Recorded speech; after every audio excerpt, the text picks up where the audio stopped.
فاسألوا أهل الذكر إن كنتم لا تعلمون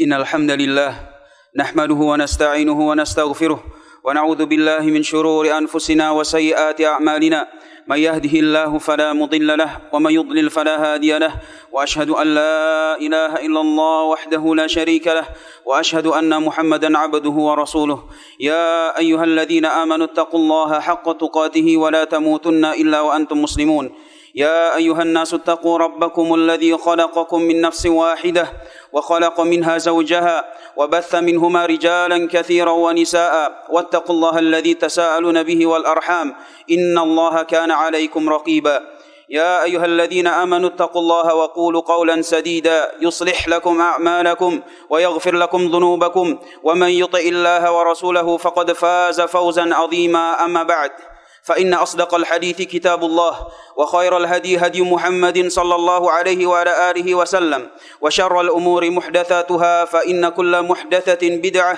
وكل بدعة ضلالة وكل ضلالة في النار أيها المسلمون. Hendaklah kita semua bertakwa kepada Allah Subhanahu wa taala. Dan bertakwa, puncak ketakwaan itu adalah didasari dengan mentauhidkan Allah tabaraka wa taala dan menjauhi dari kesyirikan. Kata Allah tabaraka wa taala, "Wa'budullaha wa la tusyriku bihi syai'a." Hendaklah kita semua beribadah hanya kepada Allah tabaraka wa taala dan jangan sampai sekali-sekali kita melakukan perbuatan kesyirikan, menyekutukan Allah Subhanahu wa taala dalam ibadah kepada apapun siapapun bentuknya, besar kecil. Jangan sampai, karena ini adalah dosa yang Allah Subhanahu wa taala telah firmankan, innallaha la yaghfiru ay yushraka bih wa yaghfiru ma duna dzalika liman yasha.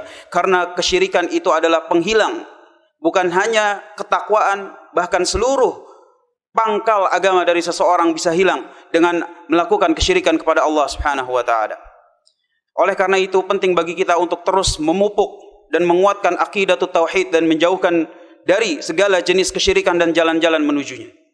Dan di antara yang bisa menguatkan takwa kita kepada Allah Subhanahu wa taala adalah seorang muslim itu bisa memanfaatkan momen yang sebaik-baiknya, bisa dimanfaatkan untuk mendekatkan diri kepada Allah Subhanahu wa taala.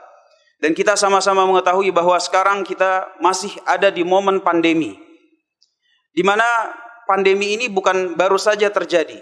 Bahkan zaman dahulu Ibnu Hajar rahimahullah taala telah mengemukakan pandemi yang pernah dialami oleh para sahabat Nabi sallallahu alaihi wasallam, yaitu pandemi taun.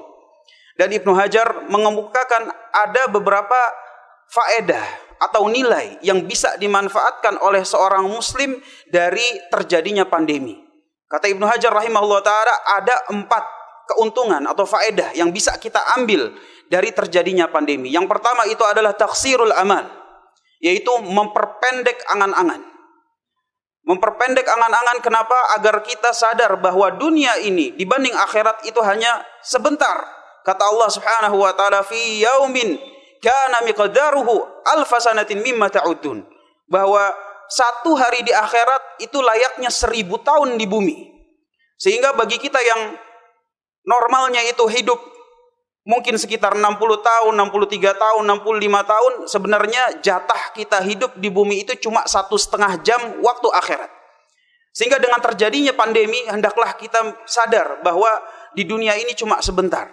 Di dunia ini cuma sebentar. Itu yang pertama bisa diambil, yaitu taksirul amal, memperpendek angan-angan. Yang kedua, yang bisa kita ambil dari terjadinya pandemi itu adalah tahsinul a'mal, memperbaiki amalan. Karena kita diciptakan oleh Allah Subhanahu wa taala dengan tujuan agar kita beramal kepada Allah Subhanahu wa taala. Setelah kita mentauhidkan Allah Subhanahu wa taala, menjauhi dari kesyirikan, maka dibangun di atas tersebut amalan-amalan saleh. Kata Allah Subhanahu wa taala, liyabluwakum ayyukum ahsanu amala. Agar bisa terlihat mana dari kalian yang paling baik amalnya.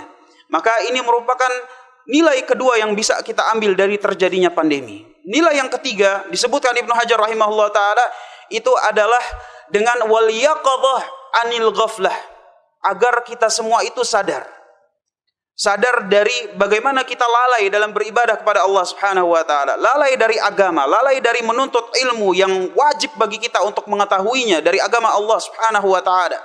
Lalai dari beramal saleh, lalai dari meninggalkan maksiat, waliyadzubillah. Sehingga dengan terjadinya pandemi, kematian di sana sini, tak henti-hentinya kita menulis inna lillahi wa inna ilaihi raji'un di WhatsApp kita, di Facebook kita, di sosmed kita, Instagram kita, telah meninggal fulan, telah meninggal alan.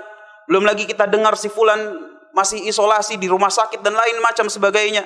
Maka hendaklah yang ini membuat kita sadar dari kelalaian kita, dari apa? Dari memupuk bekal untuk menuju akhirat. Dan yang keempat adalah yang bisa kita ambil dari pandemi itu adalah watazawwud lirrihlah, agar kita semua mempersiapkan perjalanan.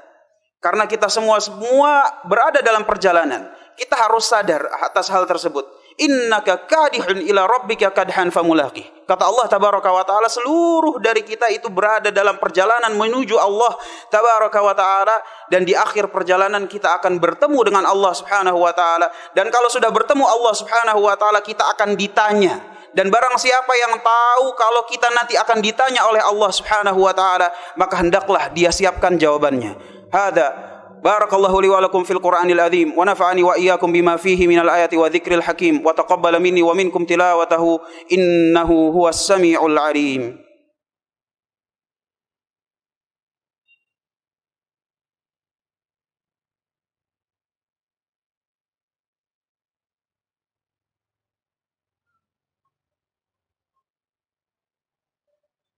Alhamdulillahi rabbil alamin, wassalatu wassalamu ala asyrafil anbiya'i wal mursalin nabiyina Muhammadin wa ala alihi wa sahbihi ajma'in wa man tabi'ahum bi ihsanin ila yaumiddin. Asyhadu an la ilaha illallah wahdahu la syarika lahu wa asyhadu anna Muhammadan 'abduhu wa rasuluhu amma ba'd. Maka seorang muslim hendaknya dia bisa memanfaatkan apapun itu, apapun keadaannya dia, bagaimanapun, agar jangan sampai lalai dari ketaatan kepada Allah subhanahu wa ta'ala.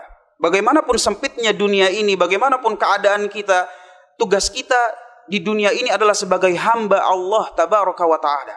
Dan yang namanya hamba itu ada tuannya, ada Tuhannya. Dan yang namanya Tuhan itu ada aturannya. Sehingga bagi kita hendaklah selalu untuk mematuhi aturan Allah subhanahu wa ta'ala. Dan jangan sampai ada yang kita langgar. Dan terakhir, jangan lupa kita selalu menjalankan sebab yang dengannya kita bisa jauh dari segala penyakit. Dan tak lupa kita juga meminta kepada Allah subhanahu wa ta'ala agar segera bala wal waba itu diangkat dari biladil muslimin. Dan mudah-mudahan Allah subhanahu wa ta'ala menyembuhkan yang sakit, merahmati yang telah wafat di tengah-tengah kita. Allahumma salli ala Muhammad wa ala ali Muhammad kama sallaita ala Ibrahim wa ala Ibrahim wa barik ala Muhammad wa ala ali Muhammad kama barakta ala Ibrahim wa ala Ibrahim innaka Hamidum Majid.